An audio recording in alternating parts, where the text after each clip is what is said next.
इस वक्त हम एसएससी के दफ्तर के बाहर खड़े हुए हैं और कुछ देर पहले हमारी जो एसएससी के चेयरमैन हैं एस गोपाल कृष्णन, उनसे मुलाकात हुई। कैमरे पर तो उन्होंने कुछ नहीं बताया, लेकिन ऑफ द कैमरा तमाम चीज़ें पर उनसे बात हुई। हमने वो सारे सवाल उनसे पूछे जो छात्रों और शिक्षकों के द्वारा उठाए जा रहे थे। हमने ये पूछा कि आपने एडिक्विटी जैसी संस्था को टेंडर क्यों दिया एग्ज़ाम कराने का, क्योंकि उस पर पहले से तमाम आरोप थे। इसका जवाब उन्होंने ये दिया कि टेंडर देने का काम हमारा नहीं है, टेंडर की अपनी प्रक्रिया है और उसके लिए तमाम वेरिफिकेशन होते हैं।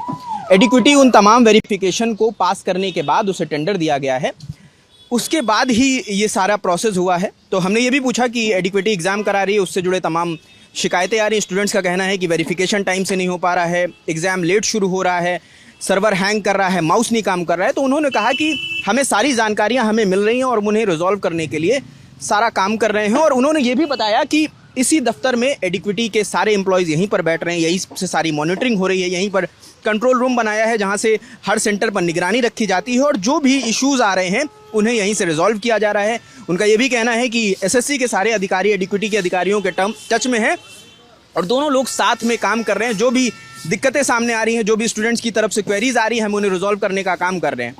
हमने उनसे ये भी कहा कि स्टूडेंट का ये भी आरोप है कि सेंटर बहुत दूर पड़ रहे हैं। तो उनका कहना है कि एडिक्विटी अभी इस मामले में नहीं है, क्योंकि ये पहला एसएससी का एग्ज़ाम है जो वो कंडक्ट करा रही है। धीरे धीरे दिक्कतें रिजॉल्व होंगी और जो शिकायतें उनके पास आ रही हैं उन्हें रिजॉल्व करने का वो काम कर रहे हैं। उन्होंने ये भी बताया कि जिन सेंटर्स में दिक्कतें हुई हैं, जहाँ पे सुपरवाइजर्स फ़ोन लेकर नज़र आए हैं, उन पर कार्रवाई हुई है। तमाम सेंटर्स के सुपरवाइजर्स पर एफआईआर हुई है और एडिक्विटी पर भी वो पेनाल्टी लगाने की बात कर रहे हैं। वो कह रहे हैं एक बार एग्ज़ाम पूरा हो जाए, ये पूरी प्रक्रिया हो जाए जो 24 तारीख से 1 तारीख तक होना है, जो एसएससी सिलेक्शन ग्रेड एग्ज़ाम है, वो एक बार पूरी हो जाए, फिर पूरी प्रक्रिया का वो एनालिसिस करेंगे और वो जनता के लिए एक प्रेस रिलीज जारी करेंगे कि जो जो खामियां आई हैं उन्हें वो कैसे एड्रेस कर रहे हैं और किन किन खामियों पे उन्होंने काम किया है और क्या उसका रिजल्ट मिला है।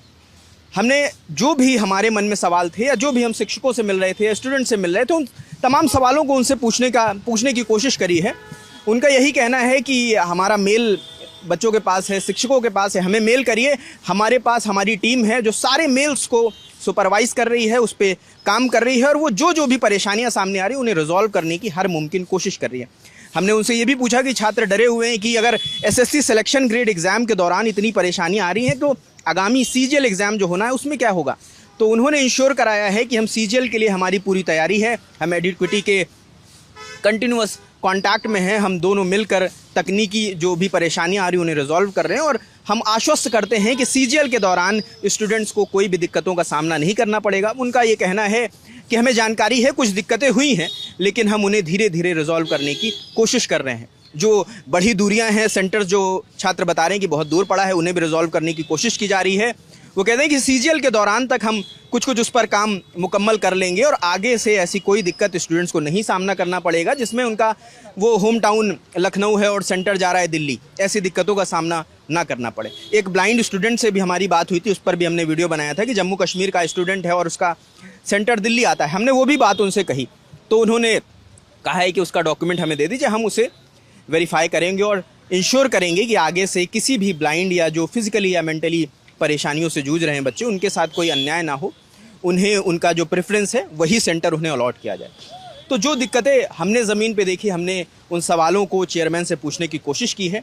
अब चेयरमैन का कहा इम्प्लीमेंटेशन के दौरान कितना नज़र आएगा ये ज़रूर देखना होगा, क्योंकि एसएससी सिलेक्शन गेट का एग्ज़ाम हो गया है। कुछ सेंटर्स पे उनका कहना है कि 194 सेंटर्स में सिर्फ 2 जगह तकनीकी दिक्कत आई है जिसकी वजह से एग्ज़ाम कैंसिल हुआ है, तो उसे वो रिशेड्यूल करवा रहे हैं। और उनका कहना है एग्ज़ाम कैंसिल इसलिए किया गया है ताकि सिक्योरिटी से जुड़ा कोई भी इशू नज़रअंदाज ना किया जाए। अगर कहीं भी छात्रों को दिक्कत आई है तो एसएससी उनके साथ खड़ा है और एसएससी उसे रिजॉल्व करने की कोशिश कर रहा है। यहाँ पर सवाल ये है कि जो वो दावे कर रहे हैं उनका ज़मीनी इम्प्लीमेंटेशन कितना होगा। क्या दोबारा जब एग्ज़ाम होगा या आगामी सीजीएल एग्ज़ाम होगा तो क्या वो परेशानियाँ उन्हें नहीं फेस करनी पड़ेंगी? क्या सर्वर सही से काम करेगा या सिक्योरिटी वेरिफिकेशन हो पाएगा? तो ये ज़रूर देखना होगा। अभी सीजीएल के एग्ज़ाम तक हमें इंतज़ार करना होगा कि वहाँ पर ऐसी कोई दिक्कत तो नहीं आती, एग्ज़ाम सही से हो जाए। तो हम यही कोशिश में लगे हैं कि और भी जितने कंसर्न लोग हैं उनसे हम बात कर सकें और आपके जो सवाल हैं, जो स्टूडेंट्स लगातार पूछ रहे हैं, उन्हें कंसर्न अधिकारियों से पूछें और जो कंसर्न अधिकारियों का जवाब है वो अपने स्टूडेंट तक पहुँचाएँ। आप जानते हैं कल 31 जुलाई को कॉल था, देश भर के शिक्षक दिल्ली में इकट्ठा हुए थे, उन्हें डीओपीटी दफ्तर जाकर उनके मंत्री जितेंद्र सिंह से मुलाकात करनी थी, लेकिन बीच में ही पुलिस ने रोक लिया। उन्हें खदेड़ते हुए कई लोगों को डिटेन किया गया। जो बचे वो जंतर मंतर जाकर प्रोटेस्ट करने लगे, लेकिन शाम 5 बजते ही सुप्रीम कोर्ट की गाइडलाइन का हवाला देते हुए उन्हें वहाँ से भी हटाया गया और वो वहाँ से शांतिपूर्ण तरीके से चले गए, इस वादे के साथ कि प्रशासन उन्हें 2 दिन बाद जितेंद्र सिंह से मुलाकात करवाएगा और जो छात्र और शिक्षकों की परेशानियां हैं उन्हें वो उन तक पहुंचाने की कोशिश करेगा। तो ये अभी लबोलुआब है, क्योंकि हम छात्रों से मिल रहे थे, हम शिक्षकों से मिल रहे थे, लेकिन अधिकारियों से हमारी मुलाकात नहीं हो पा रही थी। तो आज हमारी कोशिश थी कि चेयरमैन से हम बात करें और उन तमाम सवालों के जवाब आप तक लेकर आएँ।